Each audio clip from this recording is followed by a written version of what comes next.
नमस्कार CSK news में आप सभी दोस्तों का एक बार फिर से बहुत बहुत स्वागत है। दोस्तों सबकी बड़ी खबर निकल के आ रही है। दोस्तों आपको बता दें कि भारत चीन तनाव के बीच भारत की तैयारियां हुई पूरी। जल थल और वायु सेनाओं ने पूरी तरीके से चारों तरफ से चीन को घेरा है। दरअसल चीन के खिलाफ अरब सागर में दिखा दुनिया का सबसे बड़ा युद्धाभ्यास। भारत और जापान ने शुरू किया युद्धाभ्यास।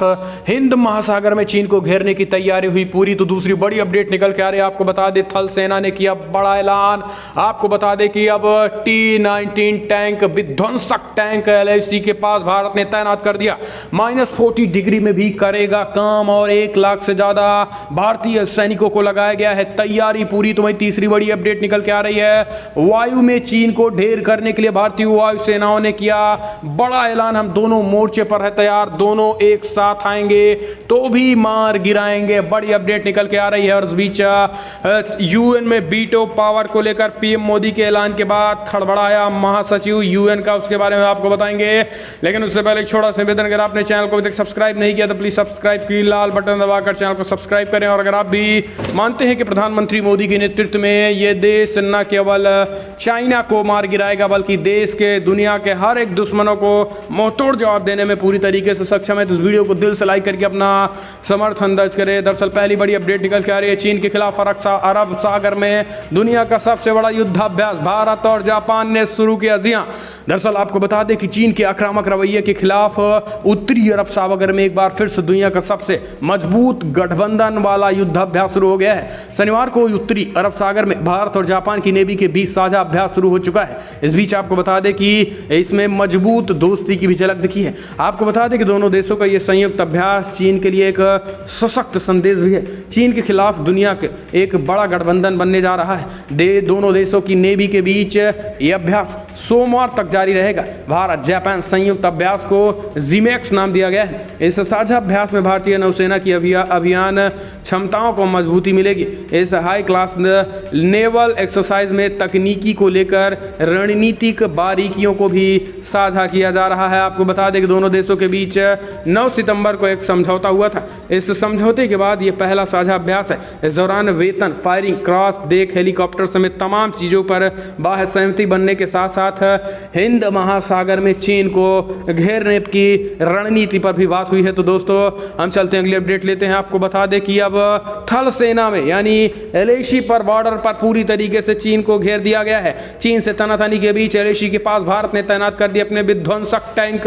-40 डिग्री तापमान में भी दुश्मनों को मिलेगा करारा जवाब। दरअसल भारत और चीन के संघर्ष में पिछले 5 महीनों में व्यस्त भारतीय सेना की बख्तरबंद रेजिमेंट 14,500 फीट से अधिक ऊंचाई पर चीनी सेना से मुकाबला लेने के लिए तैयार हैं। सीमा पार दुश्मनों के साथ भारतीय सेना भी सैनिकों के लिए नए आश्रय और पुनर्वृत्त निर्मित संरचनाओं का निर्माण करके भयंकर सर्दियों से लड़ने के लिए युद्ध स्तर पर काम कर रही है। न्यूज एजेंसी NI के मुताबिक पूर्वी लद्दाख में चुमार डेंचोक क्षेत्र में LAC के पास की यात्रा से पता चलता है कि चीन पीपल्स लिबरेशन आर्मी की बख्तरबंद कॉलम की तैनाती की गई है। ऐसे में भारतीय सेनाओं ने भी अपनी T-19 टैंक और T-72 टैंक के साथ चीन सेना का सामना करने के लिए उतार दिया है। BSP-2 इन्फेंट्री कॉम्बैक्ट व्हीकल्स जो कि -40 डिग्री में भी काम करता है। ऐसे में चीन को थल सेना यानी पूरी तरीके से बॉर्डर पर भी घेरने की चारों तरफ ऐलान कर दिया गया। इस बीच आपको बता दें कि भारतीय सेनाओं में भी जहां अभी तक 50,000 सैनिक थे, अब लगभग 1 लाख सैनिकों की तैनाती पूरी हो चुकी है। चीन के खिलाफ ऐलान हो चुका है। यही कारण है कि चीन के अंदरूनी एक्सपर्ट भी मानते हैं कि भारत और चीन के बीच युद्ध हुआ तो 1 घंटे के अंदर इंडियन आर्मी चीन पर कब्जा कर लेंगी। ये बड़ी अपडेट निकल हम चलते हैं अगली अपडेट। वायुसेना ने किया बड़ा ऐलान। चीन को करेंगे वायुसेनाओं ने कहा कि ढेर कर देंगे चीन को। जी दरअसल भारतीय वायुसेनाओं ने भी भरा दम। चीन और पाकिस्तान दोनों मोर्चे पर मार भी गए, एक साथ दोनों को ढेर करने के लिए तैयार है हमारी वायुसेना। जी हां, दरअसल आपको बता दें कि वायुसेना का लद्दाख में एडवांस एयरबेस पाकिस्तान की सीमा से महज 50 किलोमीटर की दूरी पर है। वहीं भारत का रणनीतिक एयरबेस दौलत बेग ओल्डी महज 80 किलोमीटर किलोमीटर चीन से दूरी पर है। पाकिस्तान की ओर से कोई भी हिमाकत होने पर इन दोनों एयरबेस से उड़े लड़ाकू जहाज महज 2 से 4 मिनट में उनके ठिकानों को तबाह कर देंगे। इन दोनों एयरबेस पर इस दिनों लड़ाकू जहाज़ों के साथ ही लड़ाकू हेलीकॉप्टर, मालवाहक विमान और ट्रांसपोर्ट हेलीकॉप्टर की आवाजाही बढ़ गई है। इन दिनों ये साथ भी स्पष्ट तरीके से हो चुका है। सेनाओं ने कहा है कि ऑपरेशन करने के साथ साथ अगर चीन और पाकिस्तान की वायुसेनाएं एक साथ भी आएंगी तो भी भारत की सेनाएं तैयार हैं और मुंह तोड़ जवाब देने के लिए पूरी तरीके से बैठी हुई हैं। दोनों तरफ से एक साथ मार गिराया जाएगा, जो कि बड़ा ऐलान कर दिया गया है। खास करके वायुसेनाओं की तरफ से तैयारियां पूरी हो चुकी हैं और चीन को कभी भी उनको ढेर किया जा सकता है। हम चलते हैं अगली अपडेट लेते हैं। आपको बता दें कि प्रधानमंत्री मोदी ने वीटो पावर की मांग की यूएन में, तो तहलका मच गया यूएन में। जी हां, पीएम मोदी का जोरदार भाषण रहा है। दरअसल आपको बता दें कि जब से संयुक्त राष्ट्र संघ का गठन हुआ है तब से भारत के लिए वीटो पावर की मांग की जा रही है, लेकिन आज तक भारत को वीटो पावर नहीं मिल सका है। दुनिया में सिर्फ 5 देश, अमेरिका, ब्रिटेन, फ्रांस, रूस और चीन ही वो मात्र ऐसे देश हैं जिन्हें वीटो पावर मिला है। मिली जानकारी के मुताबिक पीएम मोदी ने शनिवार को संयुक्त राष्ट्र महासभा के वार्षिक सत्र को संबोधित करते हुए संयुक्त राष्ट्र सुरक्षा परिषद में भारत की स्थायी सदस्यता को लेकर जोरदार तरीके से दावेदारी पेश की है, जिसमें दुनिया में इस बात की चर्चा होने लगी है कि भारत को संयुक्त राष्ट्र में वीटो पावर मिले, क्योंकि भारत इसके लिए उत्तरदायी है। पीएम मोदी के नेतृत्व में भारत तेजी के साथ विकास कर रहा है। इसके साथ ही वर्तमान में भारत के विदेश नीति की भी सबसे अच्छी हो चुकी है। इस स्थिति में भारत को दुनिया के कई देशों का समर्थन प्राप्त हो हुआ है। आपको बता दें कि उम्मीद की जा रही है कि पीएम मोदी का भारत को वीटो पावर दिलाने की सफलता की तरफ बढ़ सकते हैं। भारत दुनिया का सबसे बड़ा लोकतंत्र है और ये एक देश जहाँ पे 18% जनसंख्या रहती है दुनिया की। ऐसा देश जहाँ सैकड़ों भाषाएं, सैकड़ों बोलियां, अनेक पंथ हैं, अनेक विचारधाराएं हैं। ऐसे में भारत का वीटो पावर मिलना जरूरी है और ये विश्व शांति के हित में होगा। और अगर आप भी मानते हैं कि प्रधानमंत्री मोदी के इस वीटो पावर की मांग का आप भी समर्थन करते हैं और मानते हैं कि यूएन को वीटो पावर देना ही चाहिए, तो लाइक करके इस वीडियो को ज़्यादा से ज़्यादा शेयर करें और कमेंट के माध्यम से अपनी सुझाव देना ना भूलें। हम चलते हैं अगली अपडेट लेते हैं। बड़ी अपडेट निकल के आ रही है। जम्मू कश्मीर में जारी है आतंकियों का एनकाउंटर, जिन सुरक्षा बलों के बीच मुठभेड़ जारी। जम्मू कश्मीर के अवंतीपुरा में सुरक्षा बलों और आतंकियों के बीच मुठभेड़ की खबर आ रही है। पुलिस ने जानकारी दी है कि अवंतीपुरा के सफूरा में ये मुठभेड़ चल रही है। हालांकि कश्मीर जोन पुलिस ने ये जानकारी नहीं दी कि आतंकियों की कितनी संख्या है। सुरक्षा बलों ने पूरे इलाके की घेराबंदी कर दी है। फिलहाल विस्तृत जानकारी का इंतजार, लेकिन इस बीच बड़ी अपडेट निकल के आ रही है दोस्तों। चीन को मुंहतोड़ जवाब देना, पाकिस्तान को मुंहतोड़ जवाब देने के बाद अब पूरी तरीके से कश्मीर में आतंकी बौखलाए हुए हैं। अब उनको समझ नहीं आ रहा है कि किया क्या जाए। यही कारण है कि अंदरूनी अब वो दिक्कत पैदा कर रहे हैं, लेकिन इंडियन आर्मी पूरी तरीके से क्लीन स्वीप चला रही है। हम चलते हैं अगली अपडेट लेते हैं। बिग ब्रेकिंग निकल के आ रही है, जहां पर एलएसी पर भारतीय सेना की तैयारियां देख चीन को सता रहा है इस बात का डर। दरअसल चीन के साथ भारत का तनाव कम होता नहीं दिख रहा है। इस बीच आशंका जाहिर की जा रही है कि चीन और पाकिस्तान मिलकर भारत के खिलाफ बड़ी साजिश रच सकते हैं, लेकिन एलएसी से लेकर एलओसी तक ऐसी कोई भी साजिश चीन और पाकिस्तान दोनों को बहुत भारी पड़ेगी।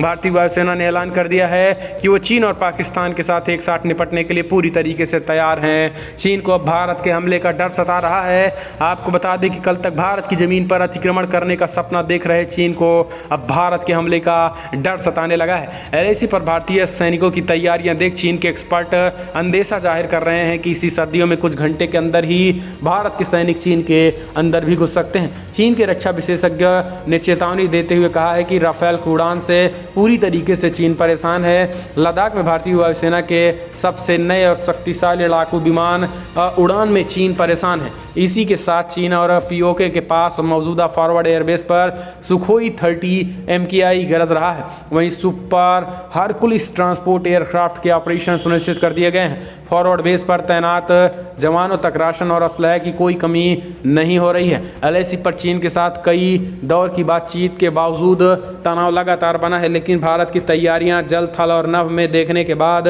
चीन के पूरी तरीके से पसीने छूट गए हैं। हम चलते हैं अगली अपडेट लेते हैं। बिहार विधानसभा चुनाव से निकल के आ रही है, जदयू में शामिल हुए बिहार के पूर्व डीजीपी गुप्तेश्वर पांडे। जी हाँ, दरअसल बिहार के पूर्व डीजीपी गुप्तेश्वर पांडे रविवार को जदयू में शामिल हो गए हैं। उन्होंने आज शाम सीएम नीतीश कुमार के आवास पर उनकी मौजूदगी में पार्टी की सदस्यता ग्रहण की है। हाल ही में गुप्तेश्वर पांडे ने स्वैच्छिक सेवानिवृत्ति ले ली थी, यानी बीआरएस।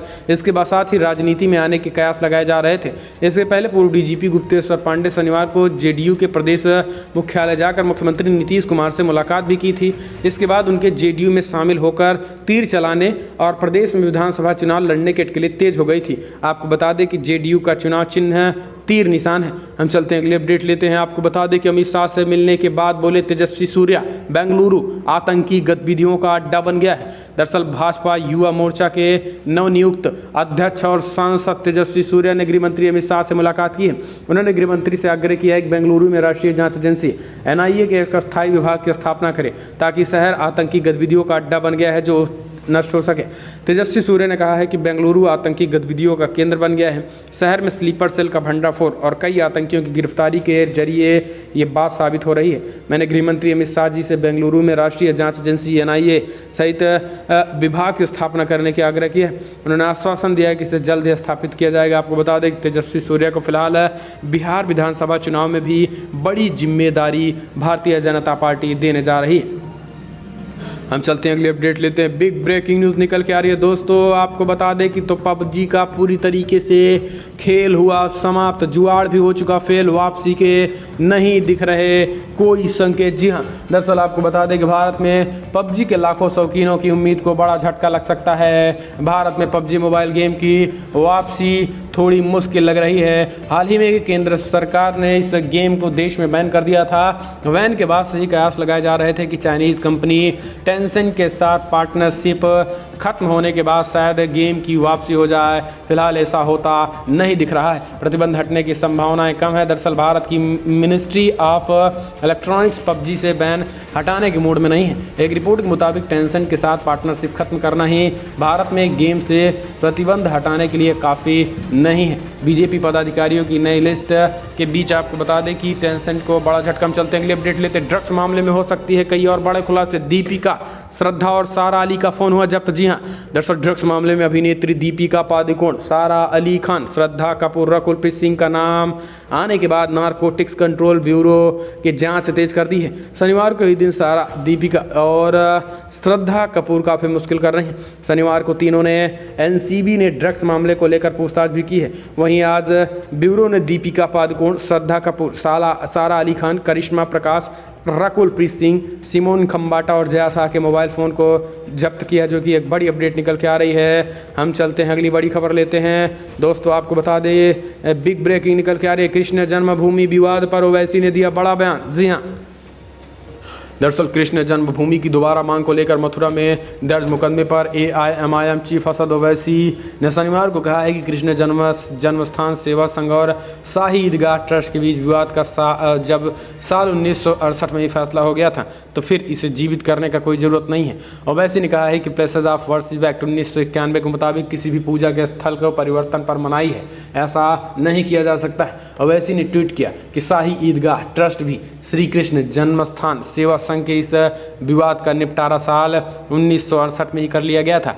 अब इसे फिर से जीवित क्यों किया जा रहा है? आपको बता दें कि मथुरा के एक सिविल कोर्ट में कृष्ण जन्मभूमि को लेकर दोबारा याचिका दी गई थी। इस तरीके की बातें ओवैसी का कहना है। हम चलते हैं अगले अपडेट लेते हैं। आपको बता दें कि यूपी में अब संस्कृत में भी सरकारी विज्ञप्तियां, सीएम योगी के निर्देश पर जारी की गई सूचनाएं।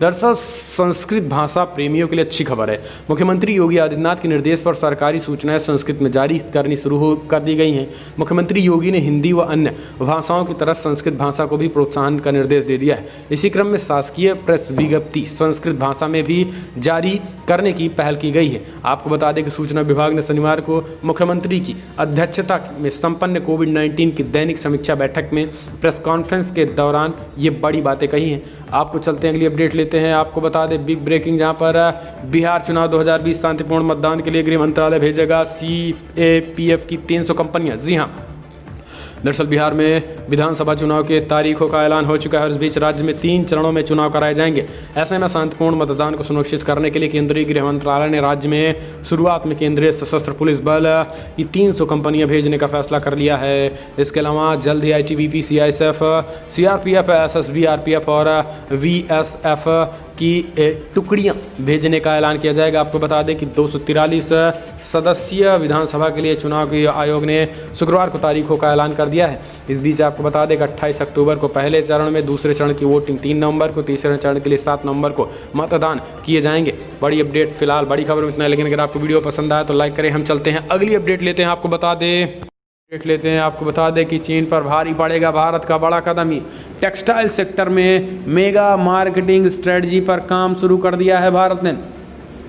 लद्दाख की गलवान घाटी से शुरू हुए विवाद के बाद भारत एक के बाद एक ऐसे कदम उठा रहा है जो चीन के लिए भारी पड़ रहे हैं। भारत के कई बड़ी परियोजनाओं में साझेदारों से हाथ खींचने के बाद चीनी ऐप्स पर पाबंदी लगाने शुरू की गई है।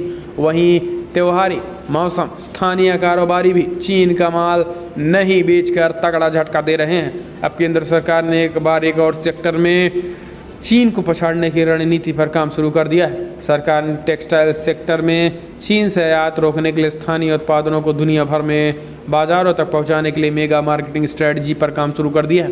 केंद्र सरकार ने लोकल टेक्सटाइल प्रोडक्ट्स को ग्लोबल मार्केट तक पहुंचाने के लिए उत्पादों की पहचान कर ली है। इसके साथ ही डोमेस्टिक मैन्युफैक्चरिंग बढ़ाने के लिए आर्थिक मदद देने की तैयारी भी की जा रही है। इस सेक्टर के जरिए सरकार ज़्यादा से ज़्यादा लोगों को नौकरियां भी देना चाहती है। देश में टेक्सटाइल से जुड़े उत्पादों की पूरी क्षमता होने के बाद भी वित्त वर्ष 2019 और 20 में करीब $2500 मिलियन का आयात सिर्फ चीन से ही किया गया। केंद्र ने इसे रोकने के लिए बड़े पैमाने पर तैयारियां शुरू कर दी है और चीन को आने वाले समय में बड़ा झटका तब मिलेगा जब स्थानीय प्रोडक्ट्स की मार्केटिंग की जाएगी और उसे ग्लोबल बनाया जाएगा। वोकल से ग्लोबल बनाने का PM मोदी ने नारा दिया था और देश का छोटा छोटा प्रोडक्ट भी ग्लोबल मार्केट में बिछाई देगा।